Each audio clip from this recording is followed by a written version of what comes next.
I've been to 31 different prisons, and prisons never scared me. I had a set of big padlock handcuffs like that, and handcuffed to a prison officer as well, and I had 12 prison officers with me in a little waiting room. I basically escaped because I ended up taking 2 prison officers hostage, and with the notes, we used to write a note, literally, sometimes not even have a weapon, write a demand note and hand it under the counter. And you are walking round a wing of fucking killers, people who would kill you like that.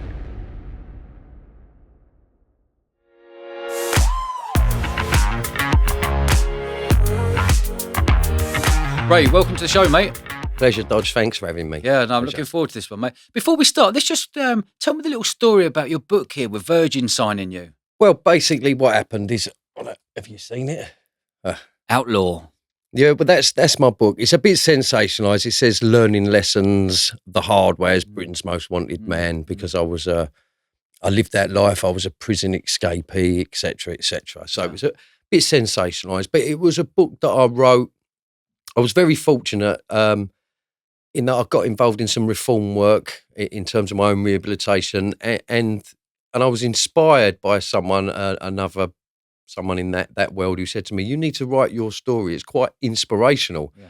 I never looked at it like that, and I wrote the book, and it was never a book about giving it the big I am or promoting crime or none of that nonsense. It was really an attempt for me to, one, make sense of my own life, and 2, to compound in my own rehabilitation. And I would also say, most importantly, to try and carry a message to others that you can get out of this way of life. Yeah. It doesn't pay. You know, I wanted to be really graphic about the horrors and everything that goes with crime and criminality and creating victims. And so I wrote it, and I was very fortunate that when it was, it went to one publisher, and they immediately said, this needs to go to a major publisher. I was quite blown away by that, considering I didn't leave school as an educated person or anything. And it went to Virgin, and Virgin said, we need to release this. So I was very fortunate. Wow, good for you. Good for you.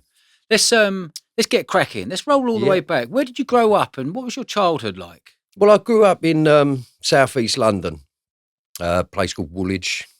You know, it's I'm not going to speak bad about my area or down talk anyone from there. It was, you know, but it was what I will say is it was a tough area.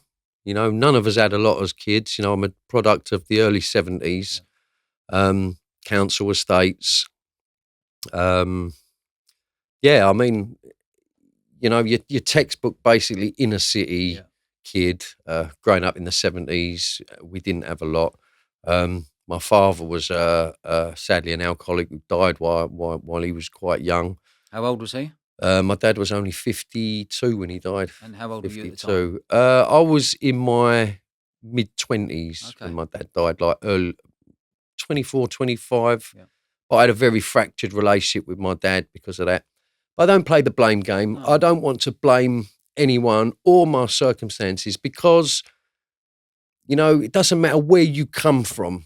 You know, we make our own choices. Okay, we're products of our environment to a degree, but I don't like to play the blame game because I've seen, you know, people came from the same place as I did and some went on to do well. Yeah. I was just one of them people that didn't. You know, I had a lot of difficulties as a child and especially didn't know how to express myself. I'm a great believer if I can't tell you how I feel, I'll show you. Yeah. And I didn't have the emotional intelligence as a young man to say how I felt. And I think when I was very young, 11, 12, I would say I was raised on the streets. The only place I felt any sort of affiliation was with the other kids on the estate who were like a similar position to me. A lot of us didn't have fathers. A lot of us didn't have things. You know, we didn't have bikes or anything or the things that a lot of kids have. And I don't think we had the love or nurture. You know, so I think we sort of raised ourselves. So we were quite feral, really, as kids, quite feral. And did you have a good relationship with your mum, even though you did? I did. Well, my mum was a Irish immigrant. She came here from Ireland when she was 16 years old. You know, she left Ireland when she was 16. So she came to this strange country and she had no family around her here or anything. It must have been so difficult for my mum. She'd done the best she could. Again, I would never blame my mum for the way I turned out. You know, my mum done the best she could, but it was hard. It was hard. I mean, kids can be so cruel. And when I was young and I didn't have the nice clothes or the things other kids, you know, I did experience bullying. You know, I used to have big ears. Yeah. I wasn't always like this supermodel that I am now. I had big ears. Yeah. And kids used to call me Big Ears or FA Cup or you look like a taxi. And I used to try and shake it off, but it really hurt. Yeah, I bet. It really hurt. And I felt very inferior to other kids. You know, I felt skinny and weak. You know, I wasn't this big, strong kid or this big fighter kid. You know, all that stuff come later in life. But as a young kid, I just felt like I had no place. You know, so you start to lose yourself at a young age, and you do things to become accepted. And in amongst all that, I made the bad decision at some point to start going down the wrong road. And was that going down the wrong road to earn money to get the things that you wanted, the nice things in life? Yes and no. I would say, you know, the progression for me was quite textbook. It was like you do things to be accepted by the older kids that you're scared of. If the truth be known, looking back with an adult head, at the time as a child, I'm not one of these kids at a young age that could tell you how I felt. I couldn't. But I knew there was bigger, older kids on the estate and you looked up to them and you respected them. And if you felt peer pressure to do something or behave in a certain way, then that's what you did, irregardless of the consequences. You sort of lose your morality, as it were, and you do crazy things, vandalism, acting out, the stuff that a lot of kids do. I mean, even kids that didn't go on to live the life I lived, you know. And was that kind of the start for you? Where was the start where you were earning money, or you knew you were into petty crime? What sort of age group was that? Probably, I would say, realistically, where I made the real choice to get into sort of criminality and crime is I was a dad at 16. Were you? I was a dad at 16, you know, and that was like, Wow. you know, I love my son to bits, you know, but at 16 years old, I couldn't even look after myself. And all of a sudden I've got a child and I'm desperately trying to be a father and provide, because no one provided for me as a kid in the material sense or in so I desperately wanted to try. So I did find myself getting into crime. And you could say, it's easy to say, now this is not the blame game. You could say, well, most kids at that age could. Why didn't you go to college? Why didn't you get a job or whatever?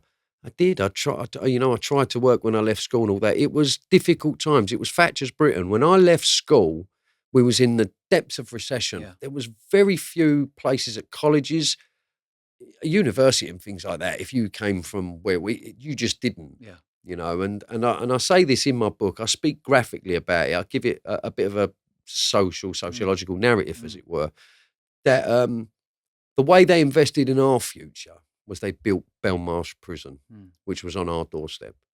And the police at the time, we had something what was called the SPG, which was the Special Patrol Group. They used to come onto our estates.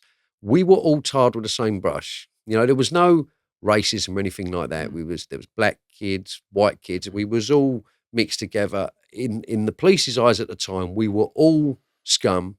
And they said, we will all be in that jail soon. And that's exactly what happened. Right. So they were drilling into your minds, kind of. Very much so. And it was, you know, whether you done things or didn't do things, it didn't matter. You still get the blame. You got the blame, but you were tarred with that brush. It was really, really hard. And if you came from my estate and you went to try and get jobs, because we could only get local jobs. We didn't drive. We didn't have the money to travel to London and places like that. You'd go... Oh, if they knew you were from like Woolwich Common or something, you were immediately viewed with distrust and suspicion. So that it was stacked against us. And I say this of an adult head. Again, at the time, you don't realise how many barriers there is to overcome. They are overcomeable, but at the time, as a young man, you know, I was just lost, you know, completely lost. Where were you living as a 16-year-old with a kid? Well, at 16, my partner she was a year older than me, and these were in the days where you could get a flat quite easy before the housing crisis of today, and she had her own little council flat, and I ended up moving with her when I was just over 16 years old. I mean, I left home as quick as I could when I was 16. I was just wanted out, and you know, and yeah, I moved in with her, and that was in the heart of the estate, Yeah. the heart of the sort of badlands, as it were. My flat become quite an epicenter for all the lot, and before you know it, is your and the police at the time really did target me because they saw me as being Yeah. very much at the epicenter of everything that was going on, And and were I you? really what. Not to the degree Yeah. they said, not to the Yes. degree they said. Yeah. But did it contribute to pushing me into more harder and organised crime? Most definitely, because as time went on, I climbed the scale in terms of the underworld, and I think a lot of that happened from ending up in such hard prison environments at a young age. You know, I was in Belmarsh prison when I was 19 years old. You're not supposed to be there till you're Yeah. 21. Yeah. You know, they put me in Belmarsh when I was 19 because I was from that area, had a bit of a name. Yeah. They'd done something what was called starred up, but they didn't do it. It Yeah. wasn't called starred up then. They just basically put me in Belmarsh at 19 years old. And Did they give a reason? to them, it was just, it was more convenient. Yeah. It was more convenient. Was it more convenient? Were you a nuisance? Were they thinking, like, you looking back now as an adult, looking back, you're thinking, he's a proper nuisance. We need to get him off the estate and put him into Belmarsh. Yes and no, but by this sort of age, I had become a bit of a rebel, Yeah. and I did often react badly when I got arrested. Yeah. I'm not proud to say it, but I did used to. I fought with them Yeah. and whatever else, and yeah. But that was in some senses to defend myself. Here, that was in some senses retaliation to the brutality that we often encountered at Yeah. the hands of the police. Okay. Now, I say this, I don't hate the police. Mm. I respect the police. I have a healthy respect for the Yeah. police. We need the police. Nothing against them today. I'm a reformed character. I live a law-abiding life. I think they do a very difficult job, Yeah. and it's even harder in these times. Agree. But I mean, back in that era, I mean, we're talking about the late '80s, Yeah. early '90s. They were. It was the police were quite brutal. Mm. You know, they used to fit us up. They used to do. You had this thing what we called verbal. When you do a statement, you'd never sign it Yeah. because they'd sign it for you, and they'd write things, and you'd end up going to court, and you've admitted this and admitted. I never said I that. never said I that. never said So that. was there And no recordings and CCTV no, and this nothing is back then? before the days. So they could Before write what the they days. want, get you to sign it. Even if you didn't sign it, they'll sign it on your behalf, Well, pretending it was you. they had many, many little tricks they used to do. So, you know, like, for example, we used to steal cars. Again, I'm not proud of it, but we used to use like a screwdriver, a scaffold pole. When they'd arrest you, they'd put it in your hand, For the print. knowing your fingerprints are going Yeah. to be on it. You know, it's against you. Yeah. It's against you. And when you'd go to court, you'd end up having quite a few charges. Some you did, some you didn't. Mm. You take it rough with a smooth. But there was a lot of people from my era. You know, I can't complain. You know, I lived that life. But there was kids from my area that didn't need to go through what they went through. And Yeah. some of them are sadly dead today because they Yeah. went on to have drug problems and Yeah. die from overdose and everything. And it's all a vicious cycle. Yeah.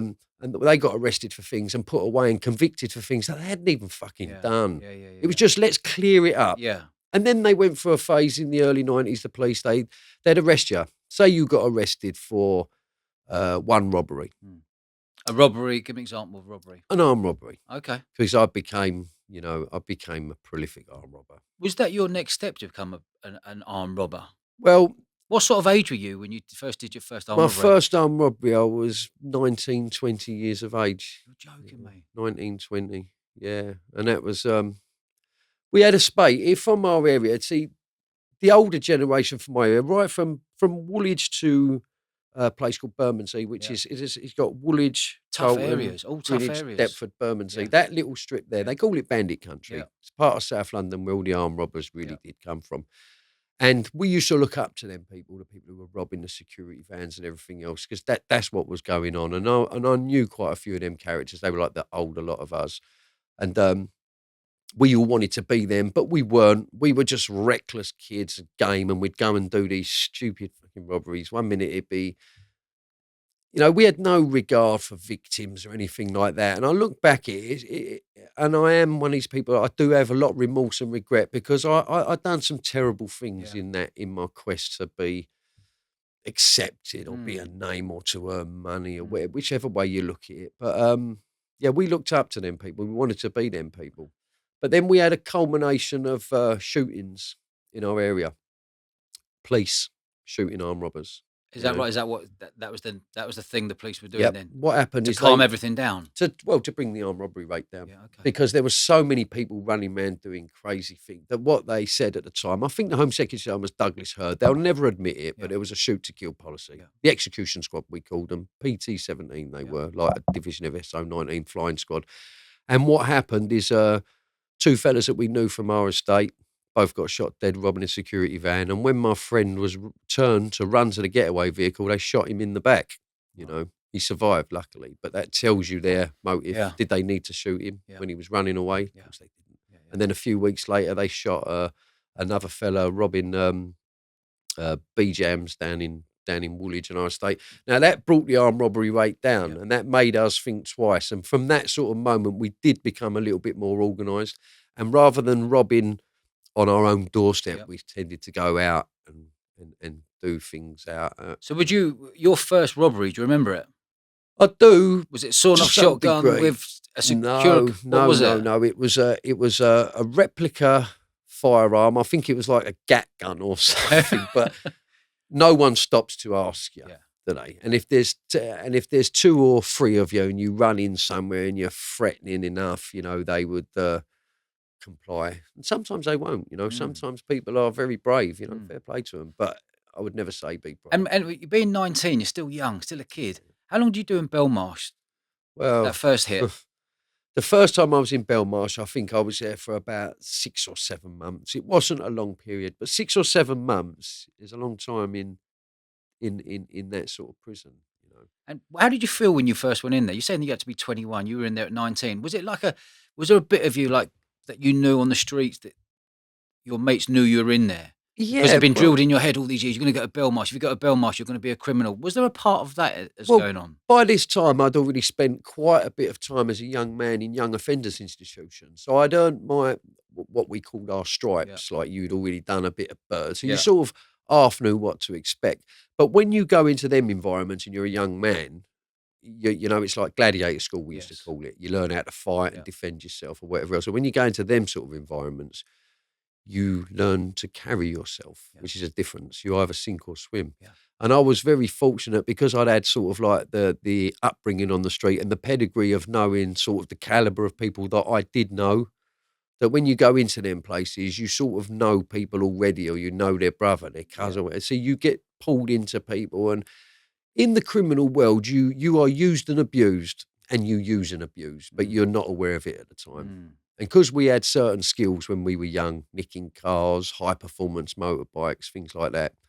This is where I first started to get a little bit organised. Some of the more organised robbery firms used to get us to nick a car or nick a motorbike and leave it in a certain For place. the Now, getaway. we knew what it was Yeah. for, but we Yeah. would never divulge anything. We kept our mouth shut. Yeah. The relationship we had, the police, you would never speak to the police, Yeah. and I would never have cooperated with them in any shape or form. Yeah. So we were trusted to do things like that Yeah. and looked after for doing it. Yeah, yeah, yeah. You know? And how many armed robberies do you reckon you've done before you moved into the next step of the criminality world? Well, I wouldn't like to say. I've been arrested. I've been convicted of firearms twice. I've been convicted for 2 armed robberies and 1 attempted armed robbery. Um, but I would say enough to say I was prolific at the time. From the ages of perhaps 19 to 27, I'd done quite a lot. Enough for the police to tell me they were going to shoot me and Right, kill me. okay. That would been And a they wake meant up. it. Yeah. Was there ever a time when you were planning a robbery, do you think, I'm gonna do 4 this week, I'm gonna do 1 every month? Was there any game plan? Or was it just like, you know what, I fancy it today? So sometimes we were organised and sometimes we were opportunist. There was a lot that went on in my criminality. I developed a drug problem at a young age. Yeah. I was cocaine and whatever What else. sort of Because age? probably from about the age of 20, Okay. 21, we started sniffing coke and whatever else. Because remember, we were coming out of the acid Yeah. house era, Yeah, yeah. weren't we? And there was still a lot of cash in society. Yeah. There was still a lot of, I mean, today armed robbery is something that's just It's gone. It's a redundant crime, and Mm. we were on the tail end of it. Say in some senses dinosaurs.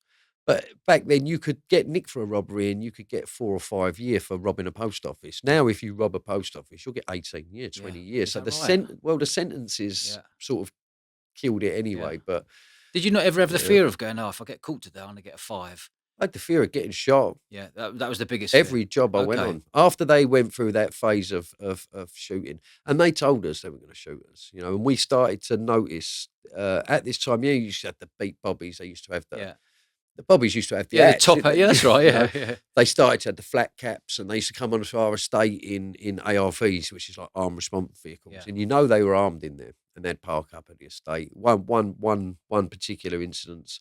I was in a snooker hall in Bexley Heath. Like we used to go there sometimes after we'd been out of a night or whatever, and they was watching us and they knew we was up to something. And I came out and there was 4 ARVs waiting for me to arrest me for What's that? suspicion of something, and they was just getting armed up, ready to.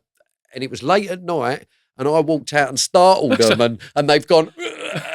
And they've sort of arrested me before they had a chance to. Yeah. But I often wonder if they had got sort of a siege sort of situation and said, right, come out with your hands up and all that, would they have shot me? There'd have Yeah. been no witnesses or anything, you know.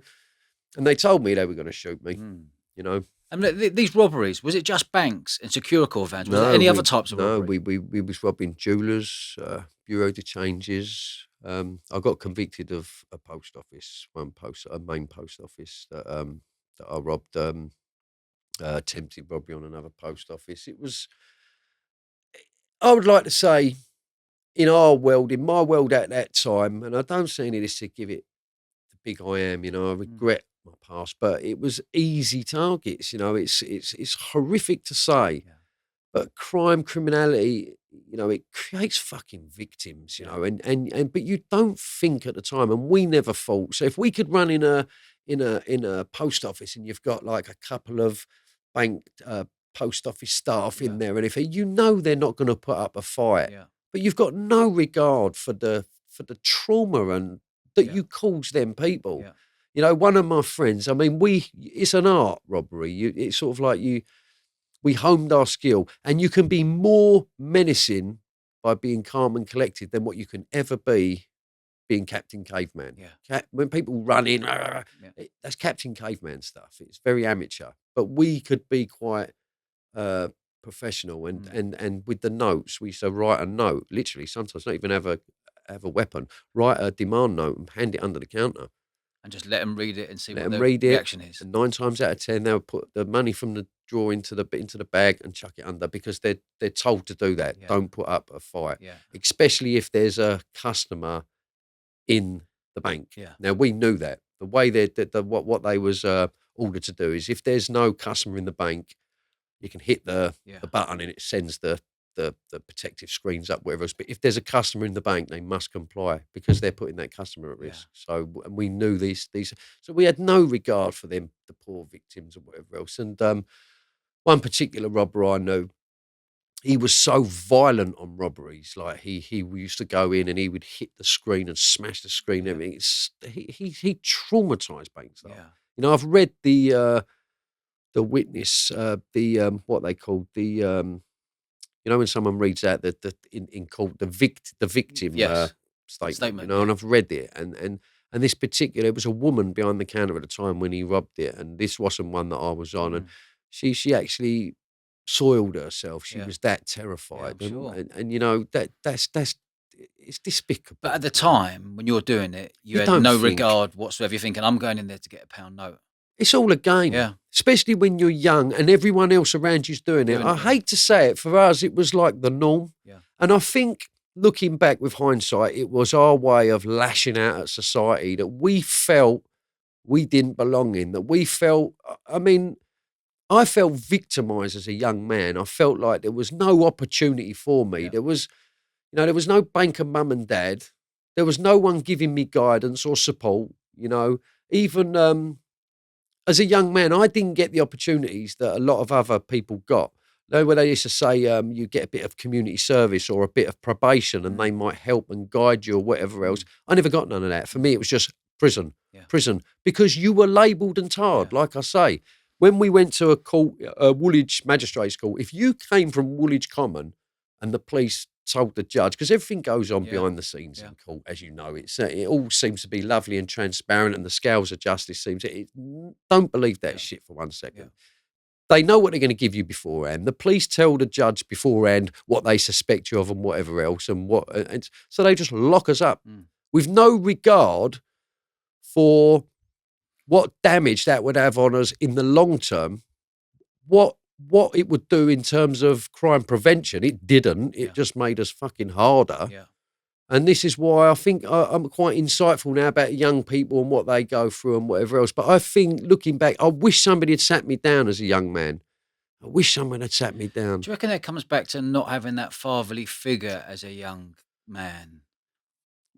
Yes, but I do feel 100%. But like I say, I don't want to play the blame game. I think society, I think it was, dare I say it, I think it was quite engineered that way towards inner cities in that era. Yeah. Don't forget, crime is an industry. A lot of people are employed off the back of crime. You know, security services, all the security jobs, all the civil stuff, everything, everything, all the. It's a fucking industry. If you take all of crime out of society, now I don't want to sound like this all-seeing eye, so educated, but it's what did he say? Karl Marx said, if you want to truly judge a society, look no further than its prisons.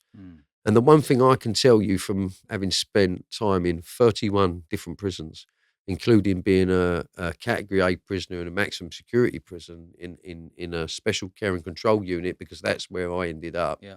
You know, I can tell you I've met some of the greatest minds in jail, and people that perhaps if weren't, whose circumstances been just a little bit different, maybe they'd have gone on to be top entrepreneurs or something big. Fantastic people in society. But then on the flip side of that, I'm also privileged enough because I'm quite actively involved in reform work. You know, I've been blessed that I go into schools and give talks, and I've gone into colleges and universities and whatever else, that I've actually met lots of ex-cons that are actually doing fantastic in society and greatly contributing, you know, including myself. You know, I'm a successful businessman today. I own a scaffold company. I employ people. I pay my tax. I don't break the law. Took me a long time to get there, but I'm one of them people. And just going back to the robberies, though, I'm fascinated. Going back to the robberies, there, did you ever get caught on the job by the police? I've had two very near misses. In one that they knew it was us. They knew it was us, and we got chased from a place called Royal Tunbridge Wells, and we got chased in a car. But because we were driving like absolute fucking maniacs, the police had no choice but to back off on us. And what actually happened is we crashed the car just off the M25. I crashed the car. I can talk about this now. This is old history. I can never be convicted of it. I crashed the car, and me and my friend actually managed to run away and get away. And I was hiding in a bush, and they knew we was somewhere, and they let the police dogs go. And a police dog came up to the bush, and it came in, poked its nose in, and I went, "Fuck off!" and it fucked off. I hope that police dog got the sack, but if ever there was a time, I love animals, but I love that one. I told him to fuck off, and he fucked off. Yeah. Cool. So how's your luck? So when you've got the robberies, you said you did it from sort of 19 to 27. A lot easier back then. There was no CCTV. No. There was it was just a lot easier. Everything was a lot easier back then. The police relied on informants and grasses like they do today, and I mean, the police know. They're not fucking stupid. The police know. They if you're active criminally, you know, they know you're fucking active. You know, when we're on the estate, we're not working, and when we did have a touch, they'd know you've had a touch because you'd all be out on the piss in the pub. Everyone would be like giving it the Charlie Big Potatoes because we did. Yeah. They're not fucking stupid. You know, they know that you're active. Where you getting your money from? If you're signing on, you're getting whatever a week, and you're living that lifestyle. You're not fucking. Do you remember the biggest hit you ever had doing a robbery? Yeah. How much are we talking? £500,000. You're joking, mate. Yeah, no, I had £500,000. It weren't all in money. I'd be lying. And I can speak about this because I got convicted of it. This is the one I got convicted of, a main post office. A lot of it was in stamps. We used to take everything back then because you could get. Remember the days when you could pay all your electric bills and everything with the phone stamps or whatever? We used to get all the stamps, all the electric bill stamps and everything. And that gave us sort of like a bit of a Robin Hood because everyone on our estate could fucking afford to put their heating on. Because we'd get the books and we'd get the stamps. And what happened is all they used to do is when they used to get the stamps come in, someone pays their bill, they used to put a pen mark through them. and just put them in a bag. And there'd be thousands of them. Okay. Now, the face value of them would be worth thousands. Yeah. All we used to do is get brake fluid, wipe the pen mark, and it would get rid of the pen mark. It'd be good as new again. Okay. And we'd resell them. And people would go back in and pay their bills, and you pay your phone bills, your electric bills, everything. I mean, we had money, we taxed this, everything. Yeah. Yeah, Would you go behind the counter to do that? Is it like you see in the films? You're just banging everything in bags. I did on that particular one. The way it used to work with post offices back then, they didn't used to be alarmed. And people didn't know that. Right? No, didn't used to be alarmed. What they had was what's called a trembler. The only part of the post office that was alarmed was the safe. Can you not foam that in? That's how I got arrested for Was it? one. Oh, right, But okay. I'll tell you what happened. They had a trembler on them, and this because in the 60s and 70s, you had the safe blowers, didn't Yeah, you? People used that's to blow right. the Yeah, safes yeah, open yeah. and cut them. Yeah. Well, it was still tail end of that era, so technology hadn't caught up. So we knew we could go in and rob them. Basically, they had no alarms. You could even break in of a night time, which we'd done to a few. We'd break in of a night and cut into the safes and things. We've done that. You know, it's the only part that was alarmed was that. Yeah. It was only after sort of a lot of burglaries we'd done, and some of the burglaries we'd done at post offices were high value burglaries when you think not everything was in the safe. Tax discs, all this sort of stuff, which back then you didn't have all the ANPR cameras that the police have got now. I could sell you a stolen tax disc and stamp it and put it in your window, and as far as I'm concerned, you were taxed. Yeah. You know? And what did you get for that? I got 5 year, 9 month for that. Did you? And where? Yeah. And did you did what you did 3 years of that? Of 3 years. That was the first time I met Charlie Bronson. Charlie Bronson. Were you in it with Charlie Bronson? I've been banged up with him twice. That's Have the you? first time I met him because I was a What's little he bit like? of a release him. Yeah? That's what I'll say. He's no threat to anyone. No. I mean, the press sensationalised Charlie. Do you know what? He's a very decent man and very, very funny, very intelligent, you know. And if he gets released, he's not going to bloody harm anyone. Strong boy as 7 well, years isn't he? old. Oh, phenomenally strong. But I was in, like I say, this is, I was a bit of a fool in the prison system side. I was a bit, I don't know, say I was one of these super hard prisoners, or anything, but I was just a fucking pest. Like, always. Were you game for everything? Yeah, too game. Too game. And I liked winding them up. And anyway, What, the screws? Yeah. It was my first escape attempt, really. What happened in Idan, I was going on production. I was serving for that one. And I was up at the same time for a conspiracy to rob a post office in Dartford where we got nicked foaming the bell box. What would happen is we foamed the bell box. Cab driver saw two of us doing it. He's phoned the police. I got nicked a mile away from the scene, but my two friends got arrested near the scene. And because they put us all we're all nicked. Okay. Anyway, I'm up for conspiracy on that. Whilst already? While I was already serving. Okay. And my plan was to escape from court. And I thought, if I make a weapon up, I could escape. But anyway, cut a long story short. Hold on a minute. So you're in the court docks? I was going to escape, yeah. From the court docks? From Maidstone, yeah. Yeah, but I was in Highdown prison in Surrey at the time, which is a Cat B prison. It's a secure prison, so you're not getting out of there.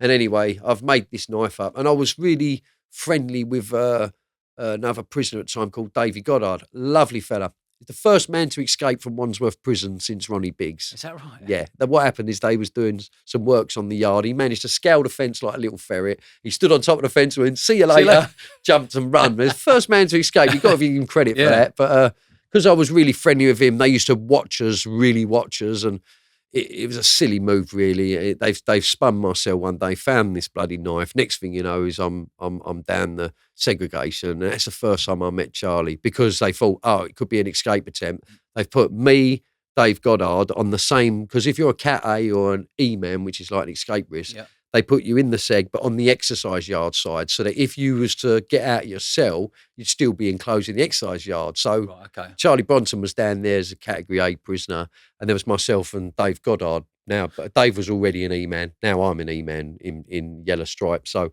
all three of us are in a row together, and that was when I first got to know Charlie and got to speak to Charlie. And what's the difference between normal cells and seg? Well, segregation, you're basically locked up 24 hours a day. Yeah, you'll be lucky. Right? You get out for like half-hour exercise. They may or may not let you out for a shower. The screws tend to be a lot harder. And in Idan at the time, in 95, it hadn't been open long, and a lot of the prison officers had come there from Wandsworth. And Wandsworth, I don't care what anyone says, I don't know about now, but back then, Wandsworth was a fucking hard prison. It was like the flagship of the POA, which is a Prison Officers Association. A lot of the prison officers there are all ex-military. are fucking hard bastards, you know. They were hard bastards and quite brutal. They're in Scrubs. I've done the two, and I would say they're equally as fucking hard. But Wandsworth notoriously hard. So the prison officers in the segregation unit, they usually put the hardest of the hard there Yeah. because you got people that are in that segregation for. I mean, there's a lot of people like Charlie Bronson. You hear about Charlie Bronson a lot, but there's a lot of dangerous people in segregation, people that have to be separated from other prisoners because they're fucking violent Yeah. or they're whatever reason. So, yeah, when I was in that segregation, by virtue of people like Charlie and that being down And there, how long were you in there for? How I long were you in was in that- segregation for? I was in that segregation for, it must have been 2 or 3 months. I can't remember. Yeah. I've done a lot of segregation. So 2 or 3 months of 23 and a half hours stuck in your cell. I've done worse than that, you know, because What's worse than that? well, eventually when I did escape, Hold on, let's go. I want to go back to the court. We missed Yeah. that bit. You were in the court, yeah. basically, and you tried to escape, or you did escape. Well, no, that time I never, but I did a few years later. So I know I sound really bad here, but my story's my story. Yeah, but- absolutely. Let's go to the first attempt escaping. well, I didn't get as far as the escape Yeah. because they when they spun my cell and they found, because back then you didn't go with nowadays it's private security companies take you to court and whatever else. Yeah. Back then you went with prison officers. Okay. And my sort of crazy mind at the time, I thought, right, if I make a knife, Yeah. you know, I can. Out of Well, I actually made it out of plastic and a piece of metal and filed it down on Yeah, the wall. So okay. it was Yeah, like, yeah. you know, you can. I've seen some horrific weapons Yeah. in jail and some horrific stabbings Yeah. in my time. But I made it. I wouldn't have stabbed any of them, but I would have threatened one of them Yeah. to just try and run, jump Yeah. the dock, run off. And I was young, fit at the time. Yeah. You know, I could probably run further than I probably wouldn't make it to that door now. But back then, I was like, you know, Yeah. you've got a lot of fighting. You know, you just want to get out. I mean, that was my mentality back then. It was like you're caught, you're arrested, but you won't. You'll never take me alive. were you copper, constantly know? thinking how I could escape All the time. all the time? So you All the did time. you got a 6 or 5.9 or whatever. Yeah, Roughly, 5'9". you did 3 years. Yeah. When you come out, you're like, I'm gonna go on the straight and narrow. Do you know what? When I came out, I wanted to go straight. You know, I don't. You know, I had my my son, and I had my daughter Leanne. How who old was your son at this point? Oh, he must have been Roughly. about 5 or 6 by this So you've time. missed yeah. his. I missed the pivotal Yeah. years, important years, Yeah. you know. But there was a lot to that. I mean, Yeah. I'd split up with his mum Yeah. prior to sort of, you know, being away and whatever else. But I wanted to go straight, and I wanted to go college and do things like that. Mm. But I couldn't support myself, Yeah. you know. I'm not being funny, you know. Back then, and even now, you were discharged from prison with like 40 quid in your pocket, and there you go, build a new life. You'd often come out homeless, jobless. So it's literally open the doors of prison. Off you go. See you later. No one's waiting for you. There's no. Kick you out, and Off you go. Go. and now. there was very little rehabilitation in prison back then. And what the prison officer was used to say to you, is it was like, what a funny joke to them is, next time you come back, bring a friend. That they would say. That's what they would say to you. So they're constantly drilling into your head from a young age, isn't it? Yeah, but I Everyone. don't want to. Again, I don't want to. As an adult, I don't want to paint this bad picture. All prison officers are buzz. Yeah. You know, I met some fucking decent ones over Yeah. the years. Really good people that are in it for the job, and they just want to. They want to try and help people. Whatever. But the card, you know, the governments and the Ministry of Justice and the Home Secretaries shit on them as much as they shit on Yeah. prisoners. You know, and their hands are tied. You know, And a lot of what's them- it like in prison? Is it rife? Is there drugs rife? Is depending it on alcohol rife? depends on the prison. Okay. You know, I'll tell you a story about maximum security prisons, you know, category A prisons, because I ended up Okay. in maximum security prisons. There's only 5 in the country. They're called the dispersal prisons. You've got Whitemoor, Full Sutton, Franklin, Long Lartin, Wakefield, which is Monster Mansion, they call it. That's where they keep all the... Any of those 5, you're in there. Wakefield's where they keep the reptiles. That's Okay. where all the really bad sex Yeah, offenders okay. are. But in them other jails, and most of them are straight cons. They might have a wing with that lot Yeah, in them, but yeah. they're most are straight cons, category A prisoners, high risk prisoners, whatever else, Yeah. which I became regrettably. But in them jails, you tend to get a lot of alcohol, and it's hooch, home brewing. Yeah.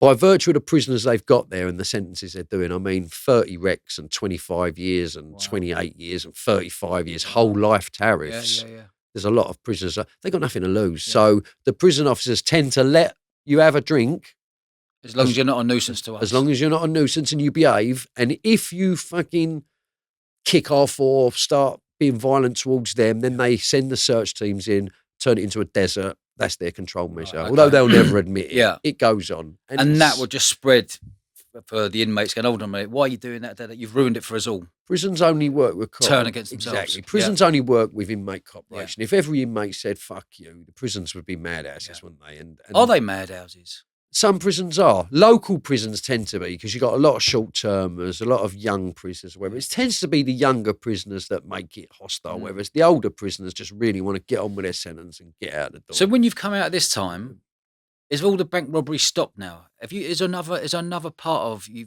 jumped into now thinking, well, I need to earn £1, I'm going into this now. Was it drugs? I went into organised crime. I ended up in the late 90s from people I'd met in prison. I ended up going into the smuggling world, and I was smuggling drugs from Spain, what sort of France. Drugs? Cannabis mainly, but we did smuggle coke, we did smuggle E's, we smuggled amphetamines, we done all that stuff, and it culminated in me getting arrested in the end for a people smuggling ring. People smuggling. I was one of the first people in this country to be arrested for smuggling people into the UK from Eastern Europe. People smuggling. Yeah, how did that work? Well, we was involved with some big gangs on the continent, and these were Russians from the breakaway states, some of them from Belarus, Ukraine, places like that, and this was before the open borders. Yeah. So what they were trying to do is get people into the UK to preempt it, to sort of like jump the queue, as it were, or whatever. Decent people. I'm not going to say they were all criminals who were smuggling in, but I got involved with them people when we was smuggling drugs or whatever else, and I was used and abused. I don't want to give it the big I am. I was like the main organ. I wasn't. I played a pivotal role, but when I was arrested for it, because I refused to cooperate with the police and customs and Interpol, it was a big operation when I got arrested. I got arrested in France. How did you get arrested? Did they find you? Did they find you a load of people? How did it work? How does people smuggling work? I got arrested because of an observation. The firm that we were working with were actually under observation on the continent by, I believe, the security services like MI5, MI6, and I can say that now, hindsight. And the reason why I can say that is because when I was actually arrested, we tried to get the covert surveillance material, and they'd done something which was called PII, one of the first cases where they'd done it, which is public immunity, something or other, where they can withhold evidence because it can compromise an ongoing investigation. Or it can compromise a grass or something like that. So they withhold evidence. So basically, material that should be available to the defence, should I wish to plead not guilty, is not available to us because they're allowed to withhold it legally, which is a bit corrupt. And I was actually kidnapped by British Customs. This sounds... You were kidnapped. I was kidnapped by British Customs. I said while you're in France. Yeah, I was arrested in France. I'd committed no offence in Great Britain. Technically, my offence has been committed in France. I should be arrested, tried, sentenced in France. Over there, yeah, okay. What happened is because it was this new threat to the borders, where people smuggling and whatever else, and they sent British Customs out to France under the guise of checking to make sure I was fit to be interviewed by the French and fit to be detained, like come to check my welfare. And they said, what we're going to do is we're going to drive you to a hospital in Calais and make sure that you're fit and well. And I said, okay. So I willingly said, I think this is protocol. I have to do it. So I can't refuse. So I had to get in the car with the British Customs, got in the car with them. They drove me to a place called Coquel, which is a British control zone in France. And once I was there, they said, you're now in British territory. So basically, they brought me back to the UK. Wow. What sentence did you get for that? I got 10 years for that. Oh, my God. And another 3 years for escaping, because this is when I escaped. Jesus. Yeah. What happened? Mate, there should be a movie on this. There probably is going to be a Netflix movie on it, I'd imagine. Yeah. I know there is talks. Well, I basically escaped because I ended up taking 2 prison officers hostage in court. So hold on a minute. I want to go back. When were you the Britain's most wanted man? After I escaped from this. Oh, again, so okay, we've got another. Yeah. After I escaped this time. So you got a 10. Well, this is before I got sentenced. I escaped. Okay. What happened is British Customs brought me back to the UK. Yes. I was immediately remanded in custody. Yeah. Now, The reason they brought me back to the UK is because they wanted me to cooperate. I know they did. Yeah. And they knew if I was in a French prison or something like that, the chances on them getting, because these were a major organised firm. And they said to me, so if you don't cooperate, as far as we're concerned, you're the ringleader. That's why I got 10 years, because I refused point blank to cooperate, you know. So they done me as being the ringleader. So when you're not cooperating, they are sitting there in a room asking you loads of questions. You're just going, no comment. Oh, immediately no comment. they wanted to make my life hard. But this is, I'll tell you the story now, why it became very hard. Yeah. I decided, that's it, bollocks, I'm going to escape. You know. Where were you? What prison was it?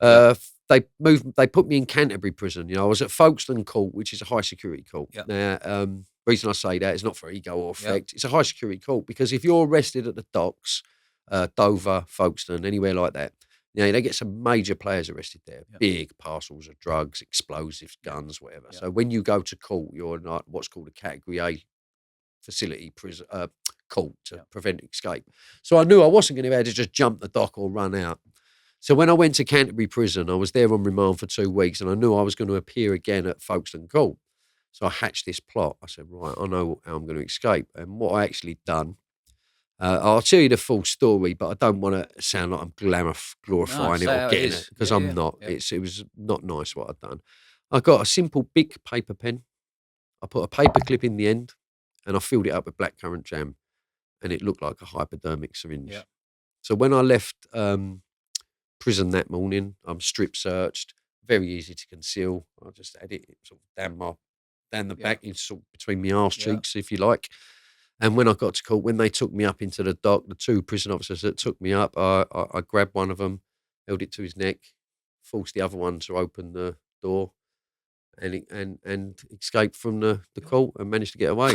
You're joking, mate. And when I was arrested, I was done for initially 23 false imprisonments, including the judge.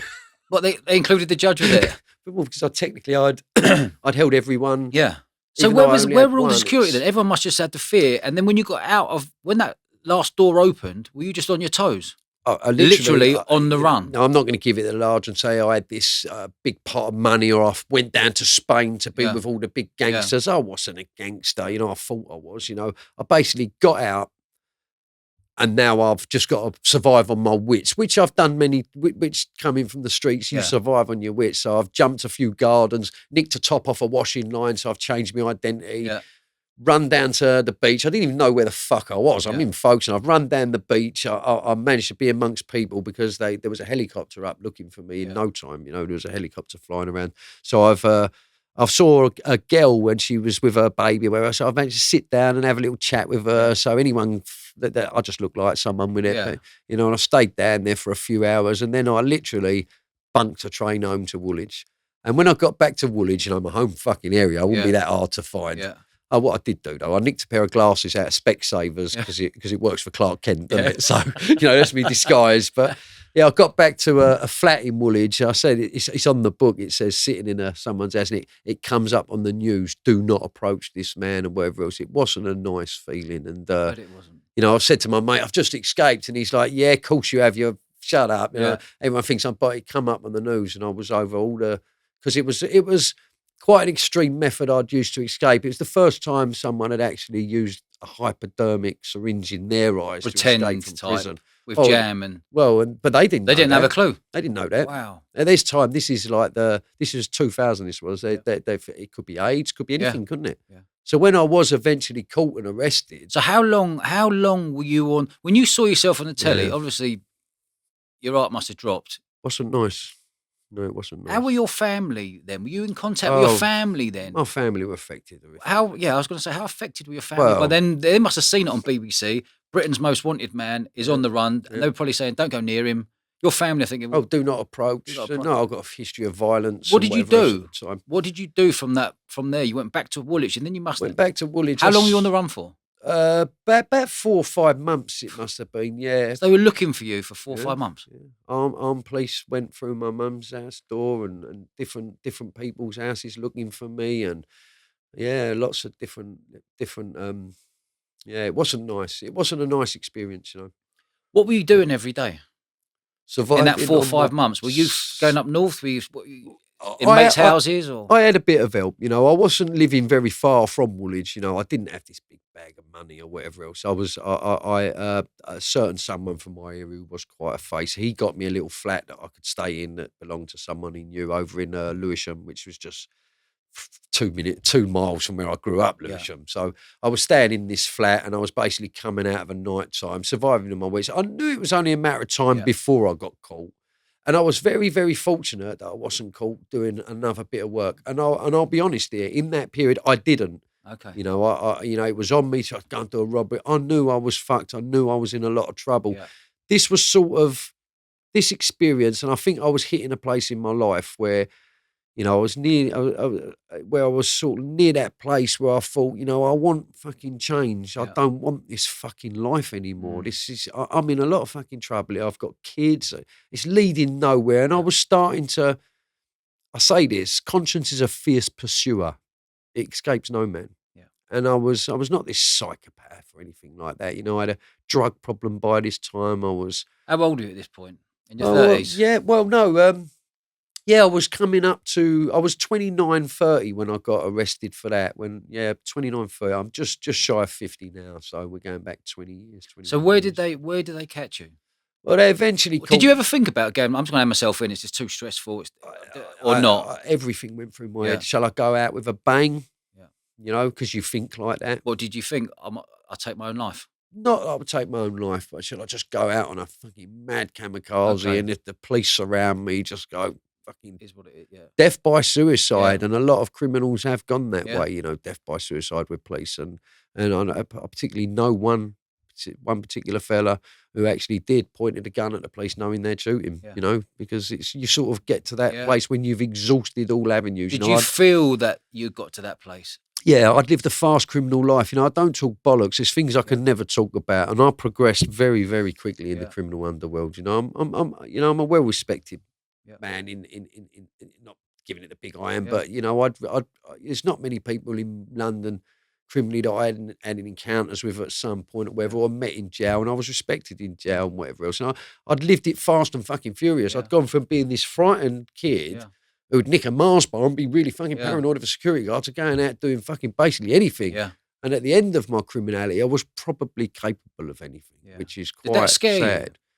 Yeah, you scare yourself. Yeah. You're scared of who you've become because you lose the fear of the police. You lose the fear of prison because you've been there, seen it, done it. You know, I've been to 31 bloody prisons, and it sounds bad, but I counted them when I wrote my autobiography. Yeah. I've been to 31 different prisons. So Jesus prisons Christ. never scared me, and it's.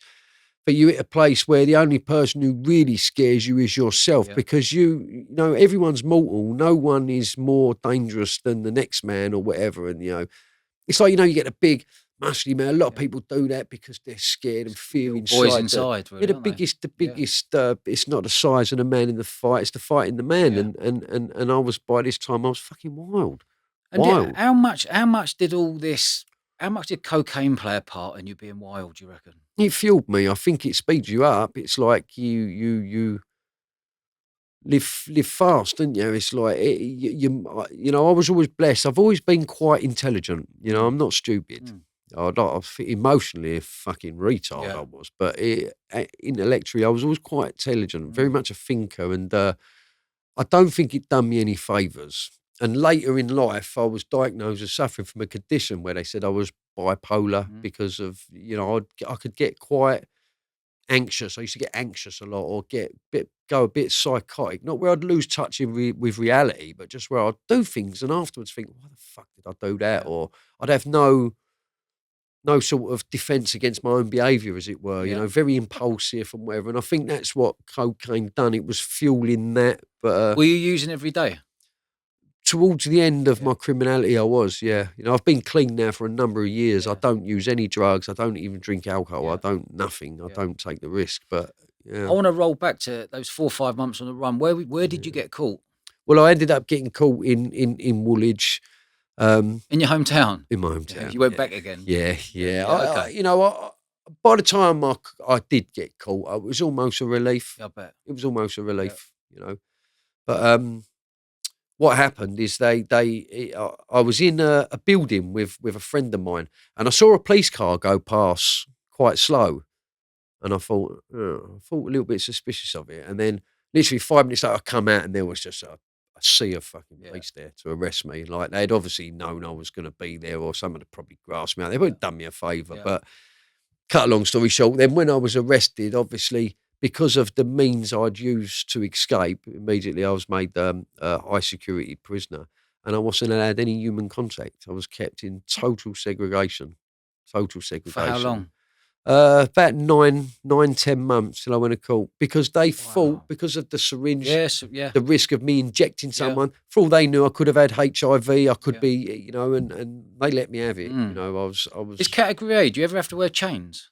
No, not chains. No. No, but is something that I write about in my book, which I say is really. It was one of them moments, you know. I was a very clingy kid to my mum, and very clingy. I went to, while I was on remand, I had to go to hospital because I had an ear operation as a kid, and my ears have to be syringed every day because my ears get blocked. One of my ears gets blocked, and I get a really bad click. Anyway, they've sent me to outside hospital. I went with 12 prison officers. I had to wear a green and yellow boiler suit with HM Prison on the back. I was double handcuffed. So I had a set of big padlock handcuffs like that, and handcuffed to a prison officer as well. And I had 12 prison officers with me in a little waiting room. And there was a little boy there with his mum. And when he looked at me, he went, you know, he was scared and cuddled up to his mum. And I looked at him, and, you know, I saw the kid, I saw me for a second. In you, I saw me for a second, and I really did. And that's something that will stay with me for life. I looked at him and I thought, you know, this is what my life's become. This is it. This is the culmination of my best thinking. This is where I am in life. How long did you get on that sentence? I got 10 years. That was a 10. And did you get a +3 as well for 3 years for the escape? For the escape? Yeah, another 3 years. So you had 13? 13 years. And you were bouncing around all prisons all around the UK? Everywhere. I ended up, what happened is I was transferred. The minute I was sentenced, I was sent to Long Lartin prison. Where's that? That's in Worcester. That's a category A prison with you got a lot of high risk category A prisoners, whatever else. And I met a lot of the notorious faces that I'm not going to mention their names. It's not about them, but people you read about in the papers or whatever. I've become very friendly with a lot of these people. So that was a very, very oppressive, very security environment. You know, all the doors are electronic. Whatever else. There's no keys. They don't have keys in case you take a prison officer hostage. Everything's done electronically. The wings are full of fucking prison officers. It's like a really oppressive environment. I met prisoners there, obviously, that first night I got there, I walked along and you had the cell cards and it says how long people are doing on the cell cards, and it's life, 30 years, life, 25. Just tell me, what's life? Because I hear that life actually isn't life. Depends on the prisoner. A life sentence is actually 99 years. Okay. But you get what's called a recommendation on that life sentence because there's varying degrees of murder. You know, someone who stabs someone in a pub is not as bad as someone who goes out and premeditated, kills someone or whatever else. And you get recommendations. The average is probably 15 or 16 years. Well, so if you get a life, you could end up doing 15 or 16? Potentially, but there's no guarantee. Okay. There's no guarantee. You would only get out when you satisfy the parole board that you're fit for release. Yeah. But there's some people who are doing 30 years. I met people who are doing whole life sentences. They've been told they'll never be released. Like Jeremy Bamber and people like that. They've been told they'll never be released. I've met 4 or 5 who have been told they'll never be released, you know, because of their crimes were that horrific, you know. And you see these people, you're on a wing with these people. Yeah. So when you're in them environments, you're walking around and you are walking around a wing of fucking killers, people who would kill you like that. Yeah. There's plenty of people I met in prison who would kill you and not think fucking twice about it. It's a very dangerous environment. They make you very hypersensitive. They make you paranoid. They damage you. You get like, there's a lot of people who've done high security jails and spent years and years in them. They come out, they're never the same person. They suffer from like post-traumatic stress. They're really thingy environments. Are you in your own cell or are you sharing a cell? All single cells in high risk. Okay. As you're a category A prisoner in a high risk prison, everyone's in their own where cell. Is there a place where another prisoner could attack another prisoner at lunch and dinner, or there's always a place. There's the exercise yard. A lot of it happens in the corridors or in the gym. because there's times when you're moved. The most violent time and the most risky time in any prison is first thing in the morning. Yeah. Because when people have just woke up, Yeah. they've got the hump, or if they've got beef from the night before, they've been stewing on it Yeah. all night, and they try and catch you in the morning. Yeah. Or what's called free flow, and that's in the morning when prisoners go to work or go to exercise. Everyone has to leave their cell and go through the corridors or whatever. Prisoners are clever. They're very cunning and whatever. They will find their moment. They've got nothing. When you're in prison, you've got nothing but time to think, and people plot and plan, and they're constantly plotting and planning. And in the dispersals, what they say is when it does go off, it doesn't go off as often as you would think, like violence. Not as often as you would think, apart from the nutters. But when it does, it's bad, because you don't want that prisoner going down the seg or going down it and then coming back on the wing, because he's going to come and do you again. So when it does go off in there, I mean, I one of the worst things I saw in the dispersal system, I saw a black guy come back from the gym one day holding his stomach, and I went, are you all right? He was one of that lot from the Birmingham lot, one of them crews from up there. And I said, you all right? He went, no. And he pulled his arms away like that, and literally his stomach was hanging out, where somebody had cut him and literally tried to kill him, no doubt about that. And I've seen murders in prison as well. I've been away in 2 prisons where another prisoner's been killed, and a lot of suicides. How are you sleeping at night? Now? No. When you're in there, knowing all this is going off, you're in category A. You don't become immune to it, but you become hardened. You become hardened because it's the only way to cope. Remember what I said when I started this interview, you learn to sink or swim. You sink or swim. You can't show any weakness whatsoever. You can't. And I was very fortunate that I've attracted some of the best cons over the years. And I don't say that again, I'm not giving it the big I am, because I'm really not. But, I'm a decent fella. I'm staunch. I can make people laugh, all that stuff. So I've always had good people around me and had it with good people. I don't take liberties with people. Nothing like that. I'm very much into my fitness because I was a boxer in amongst whatever else. So I've always had good people around me. I tend to avoid the people who I see as a threat. I'm smart like that. You can clock that straight away. Oh, yeah, you do. When you've done a lot of prison, you can see who's like a bit, and you fucking give them a wide berth. Because prison, 80% of prison is just people with fucking drug problems and everything else. You've only got like the 20% of prison I would call real hardcore criminal convicts. Most people in prison don't fucking need to be there. And given a bit of guidance or a bit of rehabilitation, they'll go on to live a better life, including myself, and including some of the people who you might write off and say, well, he's a fucking super villain. Where a lot of these fucking people, they don't want to be there. You mentioned a minute ago about prisoners committing suicide. Yeah, I've seen a few. Have you? Yeah, very sad, because a lot of them don't need to be. It shouldn't be in that position in the first place. And the reason I say this is because I saw the transition, and it happened in '95 with Michael Howard. He was a complete. He was a complete fucking arsehole. In an attempt to win votes, he decimated the prison system. He slashed the education budgets, slashed the care budgets, brought in mandatory drug testing so people that would normally have a puff and stay calm, everyone started taking heroin because it stayed in your system less, and he created all the fucking heroin problems. Complete fucking idiot. Because all he wanted was the votes and whip the electorate up. The best way with the Conservatives in it is to just whip the electorate up with a crime stick, and it's... But he decimated, and what he done is where he slashed all the budgets, he slashed mental health, everything, and basically prison started to become an overflow for the mental health hospitals. Right. People that should be in hospital, and now nothing to do with them. What do? They've smashed a window in the high street, lock them up in a high security prison. They can't cope with that fucking environment. They go behind their door of a night, fucking self-harming. The prison officers are not psychiatric nurses. They can't deal with that stuff. They can't expect them to be looking through your flap every 2 seconds. And basically what happened is the suicide rates in prison just went up, up, up, up. And they're still going up. And the reason they're going up is because in Europe, we're the harshest at sentencing, but we're also the quickest to lock people up. And we're very hard on people with... mental illnesses and things like that, where there could be viable alternatives, but there's just not there's not enough resources in society to cope with these people, so they just lock them up. It's sad. It's sad. So you've got 13 years Yeah. You come out after probably 6.5, 7, Yeah, nearly 8. 8. And what age were 8. you then? Oh, now I was 37 years old, 38 when I came out, 37, 38, 38. yeah. What was your next move from there? Would you go Well, straight?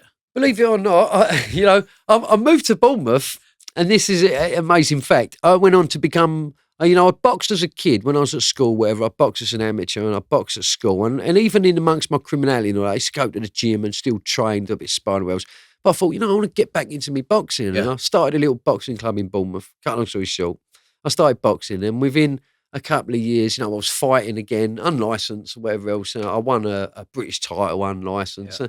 I had quite a little thing as a Yeah. boxer, and I'd started a scaffold company. I was doing really well. I was doing really well for quite a few years, and then then I sort of like I hadn't done enough on myself really. But what I will say is when I was away, because this preceded me getting out and doing quite well. When I was away doing the long sentence, I went and done therapy. It's all in the book. I went to a therapeutic prison for 3.5 years. Called?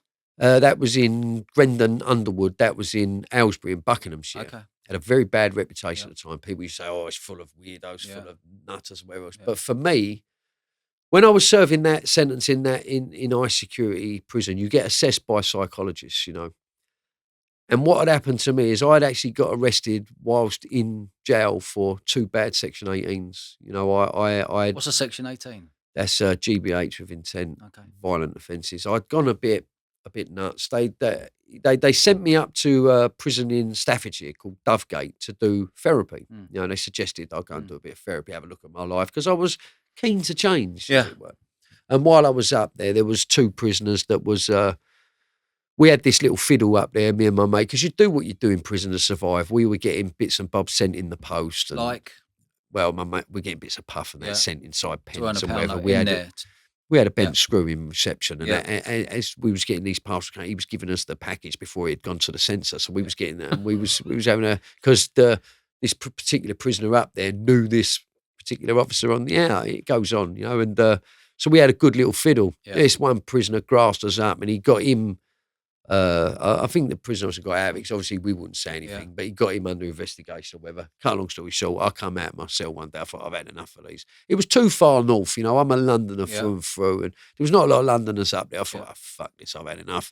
And I was going down for dinner one day, and anyway, I had a honey jar in my hand, and I whacked this particular prisoner over the head with it, and it cut him down the side of his head, and he collapsed, and he had tomato soup in his hand, and the tomato soup's gone up over him, and he was lying on the floor like he was out cold or what. But I saw all the soup on him. I thought, oh no, I've killed him. It looked like blood, but it was soup. And then his mate come running over, so I fucking hit him and all. And anyway, I've ended up getting nicked for Section 18s, 2 Section 18s on them. I've ended up in segregation now in Dovegate. They've made me a Category A, Pot A prisoner again, sent me back to Long Lartin, which is high security prison again, put me back in segregation. Because don't want me on because violence. It's a lot of violence. So do you get more sentence on a segregate on a? Well, I would have got more. Section 18. Oh, I would have been again outside court. That's criminal charges. You assault someone in jail. You do something like that. I was looking down the barrel of a life sentence because of that 2 strike rule. Yeah, because if you this is a time if you already have violence on your record or you're convicted of violence, you get nicked for a second violent offence. You get a life sentence. They called it IPP, or you could just get a discretionary life sentence. I knew I was going to get a life sentence. The police, North Derbyshire police, actually saved me, because it turned out one of the fellas that I'd actually whacked with a thingy, he'd been done for flashing and that at schoolgirls. Right. Which is like... So there's and the police knew that. Yeah. And obviously we didn't know that time. We thought, oh, he's an half-decent prisoner. He seemed all right, but he obviously weren't. Yeah. And the police officer, when he came to interview me down the segregation unit in North Derbyshire, police officer, I'll never forget it. He looked out the door of the cell like that. He went, if you say he went to hit you and you just raised it, he said, as far as we're concerned, you won't hit us again. Is that what he said? That's what he said. And you know what? True to his word, never heard from him again. He probably thought, fuck you, he deserved it. Yeah. See, this is how prison works. Prisoners killing prisoners, I don't give a fuck. Yeah. But you kill a prison officer or attack a prison officer, then it's a big thing. 9 times out of 10, they don't give a shit. It don't go to court. They don't want the publicity or anything else. So I got out of that, but I didn't, because I ended up going back to Long Lartin. Back in segregation. And where is Long Lartin? Worcester. Worcester, okay. Now, the thing about that is now I've gone from high security jail to a therapeutic jail to try and do some work on myself. I ended up attacking 2 prisoners. Although I haven't been charged by the police, I'm back in segregation now, not allowed to mix other prisoners, a threat of violence. It doesn't look good. No. Now, what happened is 2 psychiatrists come to interview me because I'd had a bit of psychiatric issue when I was initially sentenced, whether I'd have a psychiatric report because of the extreme method I'd used to escape, etc. And this one psychiatrist, he's tapped the pen on the side like that, and he's looked at me and he said, 1 signature from me, 1 signature from him, and you're off to Broadmoor. Oh, That's the last. jeez. Where do you go? In the British prison system, when you're in a dispersal system, you are really at the end of the road. Yeah. There's nowhere else for you to go. Yeah. You know, you either get downgraded in security and there's no way you can be upgraded. Yeah. The only place you can go is to what's called a special secure unit. And they did talk to me about that at first, which was called the Severe and Dangerous Personality Unit in Whitemoor. They were going to send me there. Could have been Broadmoor. I'd still be there now because people go there. They don't get out. They don't as get a rule. out of Broadmoor, do they? Where is Broadmoor? Berkshire. Is it? I could have ended up there. And So if you'd have gone in there, you might not be here today. I'll probably still be there because what they do is they give you, I believe, what's called a chemical lobotomy. They just keep giving you psychotropic meds till you don't want to go out. Right. You're quite happy to be there. Like, I'm not saying that's the case for all because I do know of people that have been there and got out. Times have changed a bit now. But for me, they really did think I was like a bit mentally, and I was diagnosed with being bipolar because I could switch quite easy. And in some senses, it's the prison system. If they don't want the responsibility anymore and they can't be fucking bothered, they just say, he's a pest, he's too much. We ain't got time or resources to fucking deal with him. Send him off. So I could have gone to Broadmoor or the Dangerous Personality Unit at Whitemoor. In the end, it was a prison officer called Cheryl, who was absolutely fantastic. She was a beautiful, beautiful woman. And this is what I say, some prison officers are lovely. Yeah.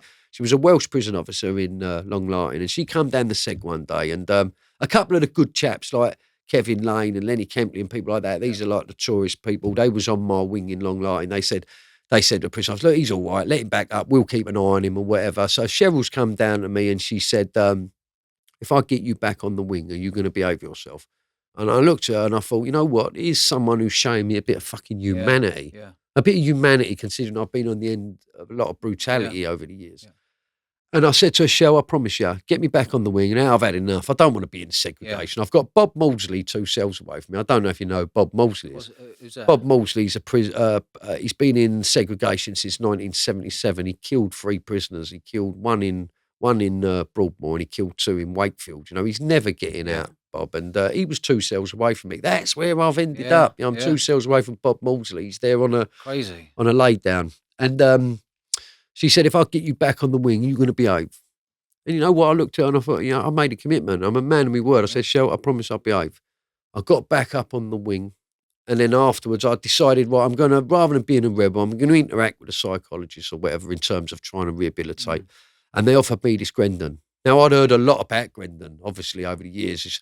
There's a lot of wrong ones there. And yes, there is. There's a wing there full of them. But at this time, it was going for a transition phase, and it's a therapeutic jail. And what they wanted to do is see how it works for your normal sort of straight-going cons, your armed robbers. You had to be convicted of a violent offence and be doing quite a long time. So they look like your armed robbers, your whatever else. So I went there, and I was very fortunate that when I made the decision to go there, it was a big thing for me to go there. You know, there was my good friend, like notorious, like Noel Razor Smith and Freddie Lunn and these other proper, well-respected, sensible cons from the prison system had come there from Whitemoor at the same time. So I was trying to empty out the dispersal systems because there's only limited spaces there.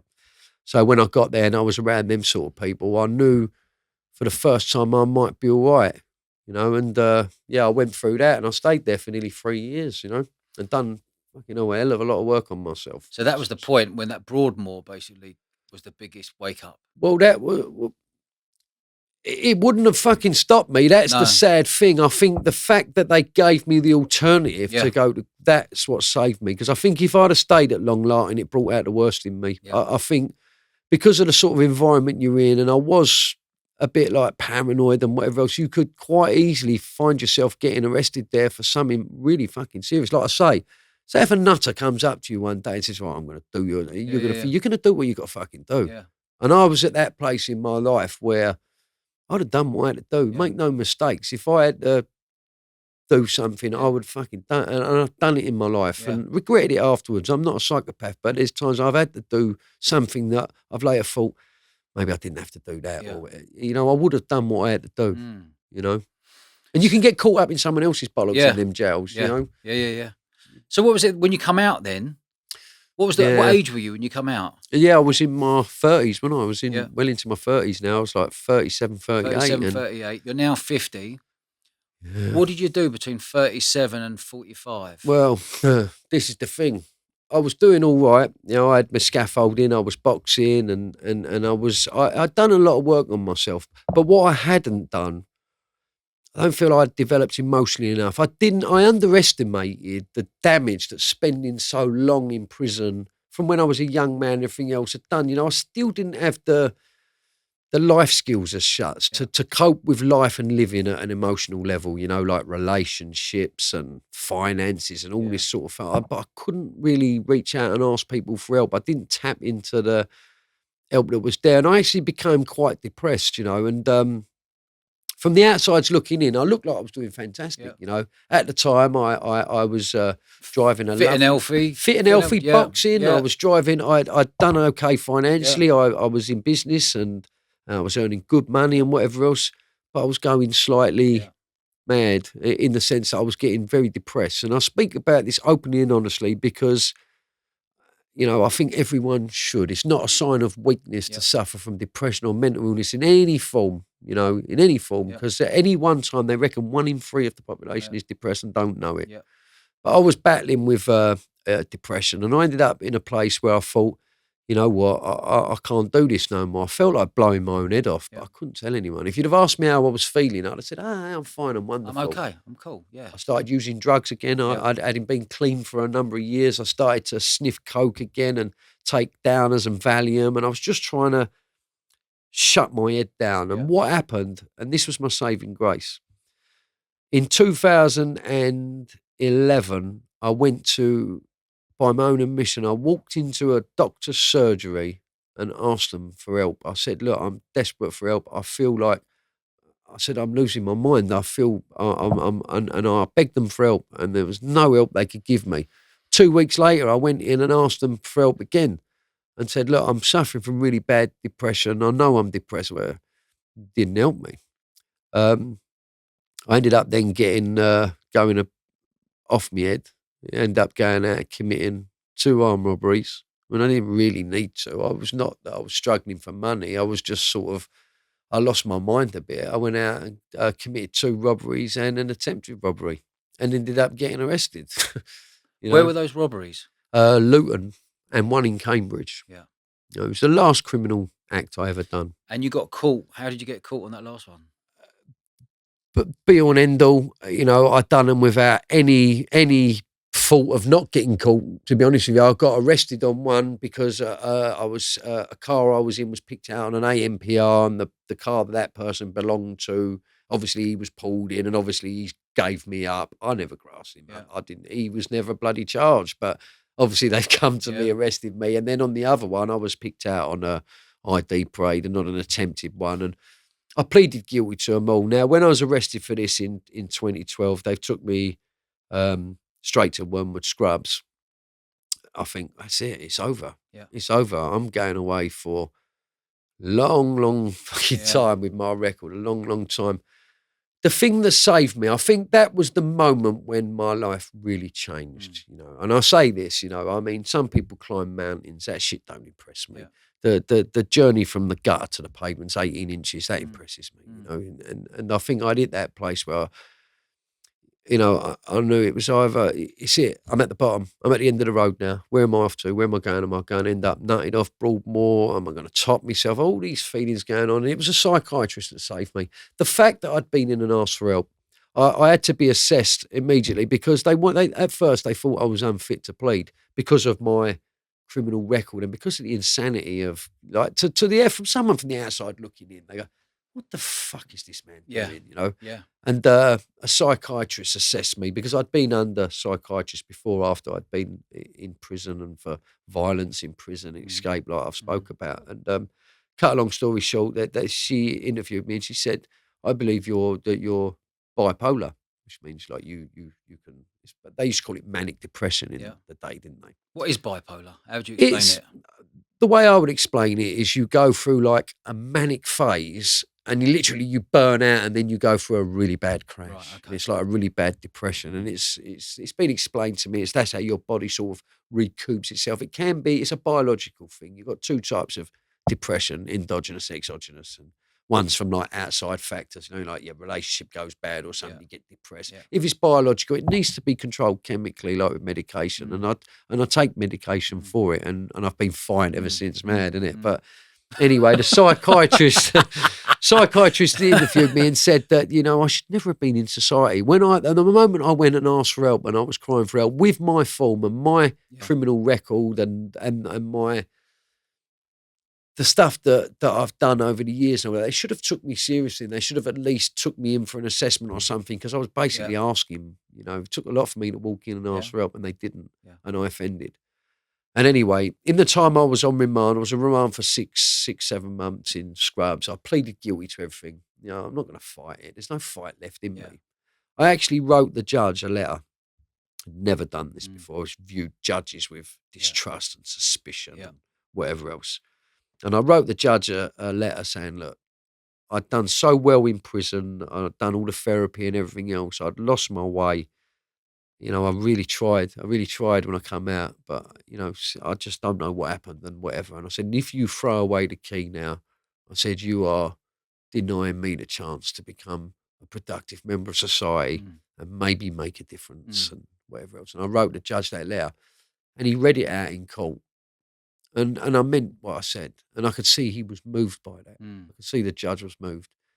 Anyway, he sentenced me. He said, my hands are tied. I have to send you to prison, but I hope you get the help while you're there. Lovely, beautiful judge, lovely liberal man. Yeah. He gave me 5 years EPP, which is a 5-year sentence with what the EPP stands for, extended public protection. Because technically I was at the time, because of my criminal record, was a danger to the public. So he's given me a 5 EPP. I'd like to say I've never offended since, and I've gone on to do great things with help and support of others. But that's the, I came out of prison when I was released in the beginning of 2017. I was what was called a MAPA, which is multi-agency public protection. I had to be monitored in society to make sure I wasn't a threat and danger to anyone. You had to be else. monitored. Yeah, I had to be monitored. Explain that. They wouldn't just release me into society. I had to go and stay in a halfway house for like 6 months to be monitored to make sure I wasn't with a tag around your ankle. No tag. No, they do that with like certain types of criminals, especially sex offenders and people like that. Something which I'm most category not, but to make sure I was not a threat or danger to society. And I had some great support while I was in that halfway house. It was a good road to go down. It gave me a good foundation to build. So you come out 2017. Yeah. We're now 2021. Yeah. What has been your world since you come out? Drug-free, alcohol-free, new life? Completely drug-free. Ray Bishop version 2? Yeah, version 2. It's not how you start out that matters. It's where you're going, And I'd like to think that all my experiences in making sense of my own life may benefit someone else. I don't give a fuck about me in the sense of wanting to be a big name or a celebrity or I'm this or I'm that. I couldn't give a shit. I don't need money. I've done well for myself in business. It's not about that. But in helping someone, especially if you just help one other person, you help yourself. Because I believe rehabilitation is something that you actively engage in. I don't take it for granted. I don't just think I'm going to wake up tomorrow and think, I'm going to live a lovely law-abiding life. Anything can happen in life, can't it? But so far, so good. I've not broke the law since that last time I did break the law, which was 9 years ago now, because the prison sentence I'd done and whatever else. I've become an author with Virgin. So Virgin tapped you up, found out your story, and then chased you and signed you. Well, I'm very fortunate. My friend Noel Razor Smith, who's what an amazing author. You know, he's had lots of books out. He said, you've got to write your book. And I discovered I can write, you know. And something else, when I was in prison, you know, when I was doing that big, long sentence, there was a place when I got into the therapy and all that, I did better myself. I educated myself. I didn't educate myself. I went to Open University and studied for a degree in psychology and all this stuff. And it was all part of the start of the process. You know, you can always make up for lost ground. You can always start again. You know, if you're having a shit day today, you can go, all right, I'm going to start again tomorrow. You know, You understand that it's going to be a bad day. So to deal with it, it's going to be a bad day. we're only human. Yeah. You know, I've learned with experience now, especially being drug-free and giving myself a chance and living a law-abiding life, that you become more attractive in the sense that you attract better people. Yeah.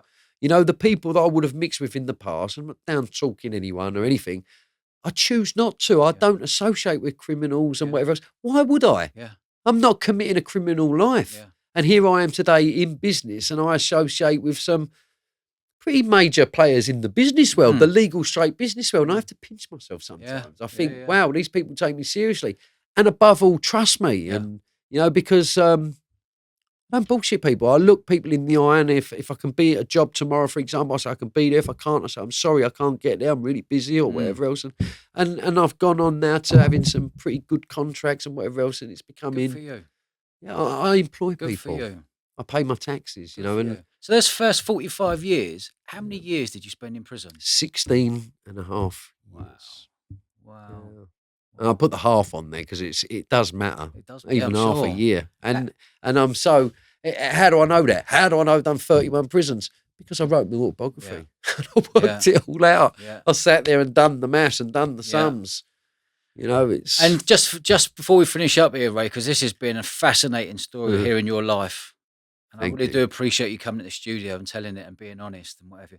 Where can people find your book? well, you can Outlaw. you can actually pre-order it now on Amazon because it's due for the major release is March the 17th in the spring, but you can get it on Amazon. And one thing I'll say, I mean, I'm not profiting from this. You know, any proceeds or money I get, I'm actively involved with a charity, Put Down Your Life, Change Your Life, which is a charity with some great people, Ben Spann and Terry Ellis and different people that really campaign against knife violence in this country. And any proceeds, I'm going to donate it to them. I don't need the money. It's never about the money. But it's a motivational book. And the one thing I will say is the people that have read it, the greatest gift I got is someone read it once and he was in a prisoner read it because it was pre-released before and after I got the arrest. They shelved it and Virgin have had enough faith in me to re-release.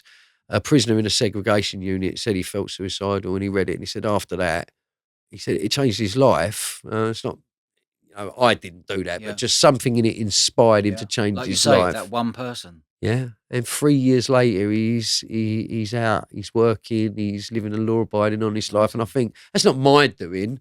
But you helped. Everyone's our teacher. Yeah. You know, when the student is ready, the teacher will appear. And I've had some fantastic people give me some fantastic snippets of wisdom over the years. I'm just a vessel like anyone else. I just pass it on. None of it's mine. I'm not really that fucking wise. I'm not Kung Fu Panda. Yeah. But anything that's been given to me freely, I love to give it to anyone else. And there's a lot of wisdom in there. And most importantly, a lot of experience. Crime does not pay. It doesn't pay. Does not pay. Mentally, emotionally, physically. No crime is victimless. And we have no right to behave that way. And what I will say to anyone who's living that life and thinks they can't get out, you know, I was at the bottom of the fucking barrel and I found a way out. You know, anyone can change. You know, leopards do change their spots. And no matter how lost the cause you think you are, you know, a little bit of self-belief and believe in yourself, you can achieve anything. Totally agree. Anything. Ray, on that, mate, let's finish up that. You seem like you're in a really good place right now. Thank you. It's lovely to see. Amazing that you've got the book out. Thank you for Virgin allowing us to have this exclusive. Wonderful. Thank you. Thank you very much indeed. It's a pleasure, mate. Thank you. Cheers for your time.